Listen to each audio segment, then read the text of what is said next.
Hey everyone, welcome to Gender Decoded. I'm your host, and I'm so thrilled to have you join me today.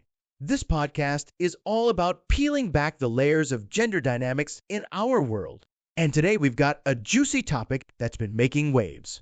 Grab your coffee, get cozy, and let's dive into the fascinating, sometimes messy world of how gender and diversity are shaping up in one of the most prestigious places on earth. We're going to unpack it all. So stick with me for the next little while. I promise it's going to be a ride.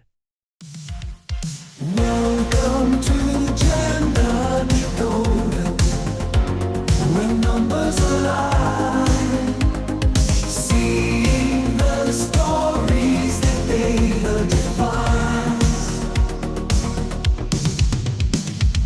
breaking the barriers, truth untold, insights in gender, the data unfolds.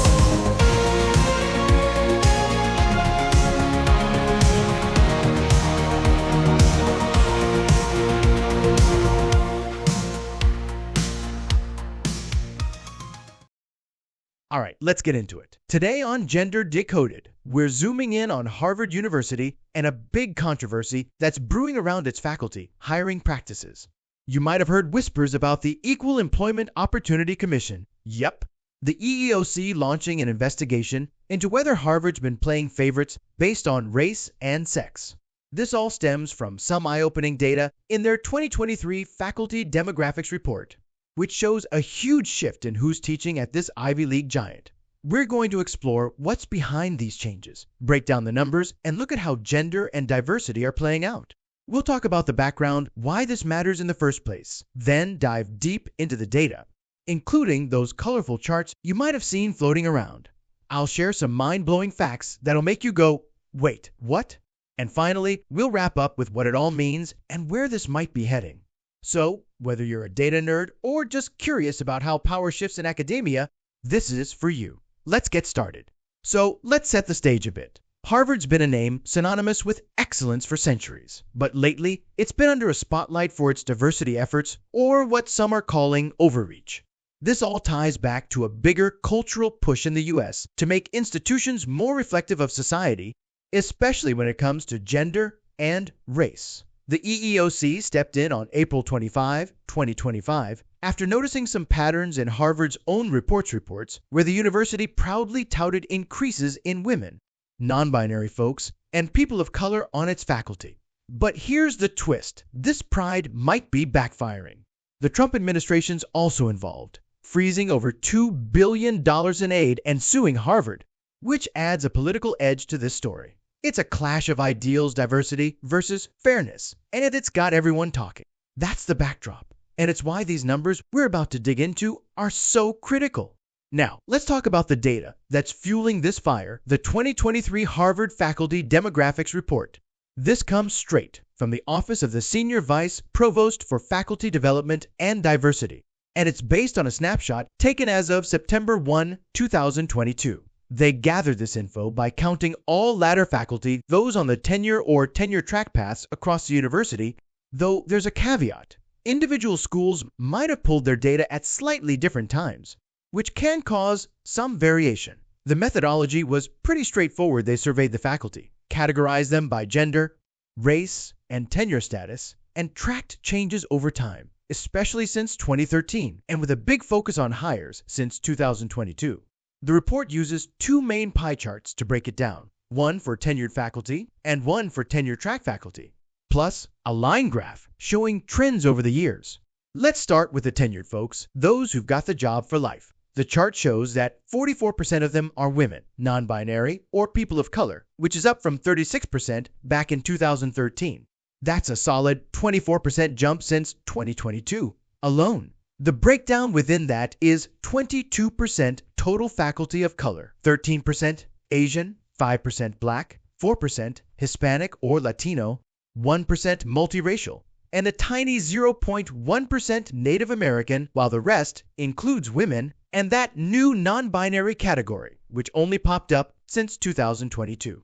On the flip side, 56% are white men, down from a higher share over time.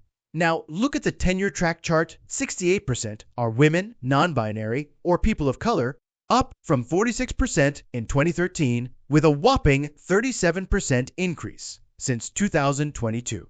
Here, 41% are people of color, 23% Asian, 7% Black, 8% Hispanic or Latino, 3% multiracial, and 0.2% Native American, and again, that non-binary slice is small but new.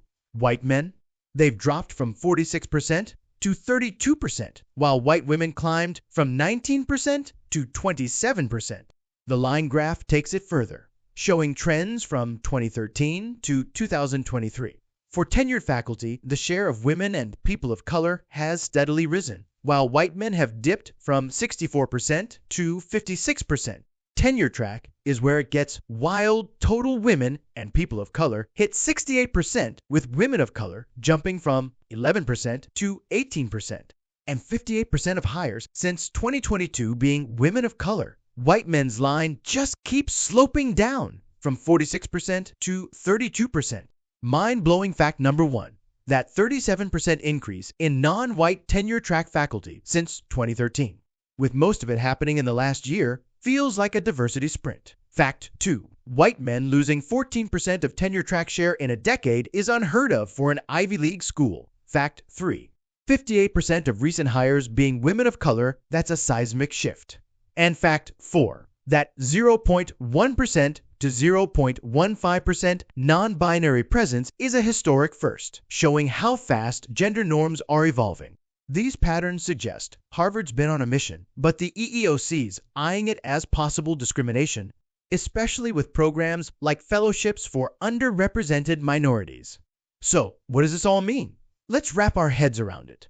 Harvard's faculty is undeniably more diverse than it was a decade ago, and that's a big win if you value inclusivity.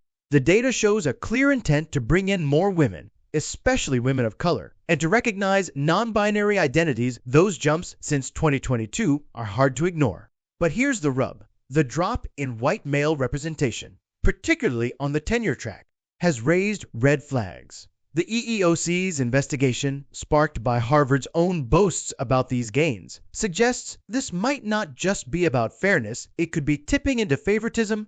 The political heat from the Trump administration, with that $2 billion said freeze, adds pressure. And it's clear economic or social incentives might be at play. Maybe Harvard's chasing diversity metrics for funding or prestige, but without seeing their hiring playbook, we can only guess. This is a turning point. Academia might have to rethink how it balances diversity with equal opportunity. Today, we've journeyed through the background of this cultural clash, dissected the data with its charts and trends, marveled at those mind-blowing shifts, and now we see the stakes. It's a story of progress and pushback, and it's far from over. Thanks for tuning in to Gender Decoded. Until next time, keep questioning, keep learning, and I'll catch you soon.